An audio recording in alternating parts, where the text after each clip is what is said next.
Hi guys, എല്ലാവർക്കും സുഖമല്ലേ? ഇന്ന് നമുക്ക് ഒരു മോര് കറി ഉണ്ടാക്കുന്ന റെസിപ്പി നോക്കാം. അതിന് വേണ്ടിയിട്ട് ചെറിയ ഉള്ളി, ഇഞ്ചി, വെളുത്തുള്ളി, പച്ചമുളക്, പിന്നെ കറിവേപ്പില, മല്ലിയില ഇത്ര എടുത്തിട്ടുണ്ട്. ഇനി നമുക്ക് ചെറിയ ഉള്ളി, ഇഞ്ചി, വെളുത്തുള്ളി, പിന്നെ കുറച്ച് ചെറിയ ജീരകവും കുറച്ച് കുരുമുളകും കൂടി മിക്സിയുടെ ജാറിലോ അല്ലെങ്കിൽ ചതയ്ക്കുന്ന കല്ലിലോ ഇട്ട് ചതച്ചെടുക്കാമേ. ഒത്തിരി അങ്ങ് പേസ്റ്റ് ആക്കണ്ട, ചെറിയതായിട്ടൊന്ന് ചതച്ചെടുത്താൽ മതി കേട്ടോ. എല്ലാവരും ഞങ്ങളുടെ ചാനലൊന്ന് സബ്സ്ക്രൈബ് ചെയ്യണേ. ഞാനിപ്പോൾ ഒരു 4-5 ചെറിയ ഉള്ളി, പിന്നെ ഒരു ചെറിയ പീസ് ഇഞ്ചി, ഒരു 2 അല്ലി വെളുത്തുള്ളി, 1/4 സ്പൂൺ ജീരകം, പിന്നെ ഒരു 7-8 കുരുമുളക് ഇത്രയാണ് എടുത്തിട്ടുള്ളത്. അത് ഞാൻ എടുക്കുന്ന തൈരിൻ്റെ ക്വാണ്ടിറ്റിക്ക് അനുസരിച്ചാണ് എടുക്കുന്നത്. അപ്പം നിങ്ങളിപ്പോൾ കൂടുതൽ തൈരാണെങ്കിൽ അതനുസരിച്ച് ക്വാണ്ടിറ്റിയിൽ ഡിഫറൻസ് വരുത്താം. കുറവാണെങ്കിൽ അതനുസരിച്ച് കുറച്ചെടുത്താൽ മതി. ഇനി നമുക്കിതെല്ലാം കൂടെ ഒന്ന് ചതച്ചെടുത്തിട്ട് വരാം. ഇനി ഒരു പാൻ അടുപ്പത്ത് വെച്ചിട്ട് അതിലേക്ക് വെളിച്ചെണ്ണ ഒഴിക്കാം. എന്നിട്ട് ഒരു 1/2 സ്പൂൺ ഉലുവ, 1/2 സ്പൂൺ കടുക് ഇതെല്ലാം ഇട്ട് അതൊക്കെ പൊട്ടുമ്പോഴത്തേക്കും പച്ചമുളകും കറിവേപ്പിലയും ഇട്ട് കൊടുക്കാം.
ഇനി ഒരു 1/4 സ്പൂൺ മഞ്ഞൾപ്പൊടി ഇട്ട് കൊടുക്കാമേ.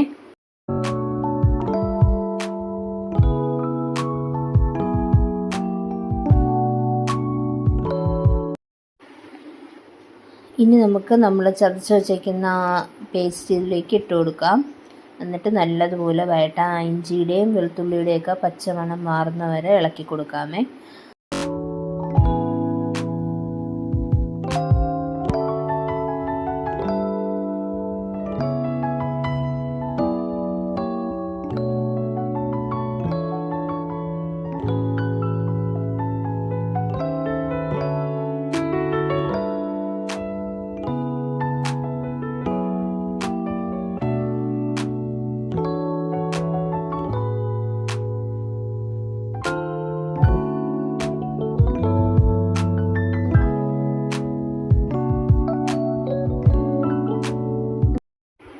ഇനി ഞാൻ കുറച്ച് മല്ലിയില ആഡ് ചെയ്ത് കൊടുക്കുന്നുണ്ട്. അത് നിങ്ങൾക്ക് വേണമെങ്കിൽ സ്കിപ്പ് ചെയ്യാം, ഇല്ലെങ്കിൽ ആഡ് ചെയ്യാം.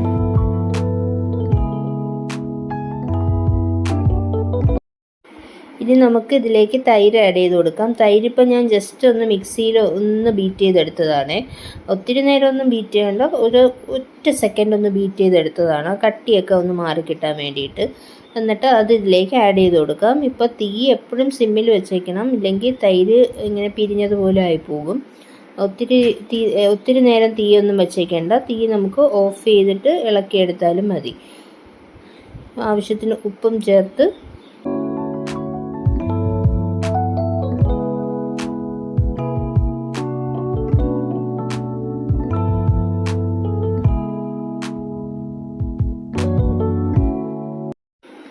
പിന്നെ ഒരു കുറച്ച് കായപ്പൊടിയും കൂടെ ചേർത്ത് കൊടുക്കണം കേട്ടോ.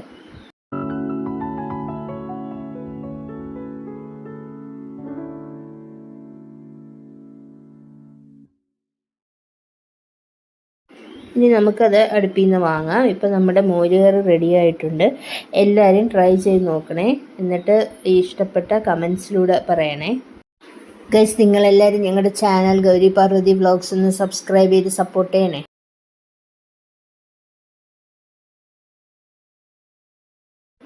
അപ്പോൾ അത്രയേ ഉള്ളൂ. പുതിയൊരു വീഡിയോയുമായി വീണ്ടും കാണാം. അതുവരെ എല്ലാവർക്കും ടാറ്റാ.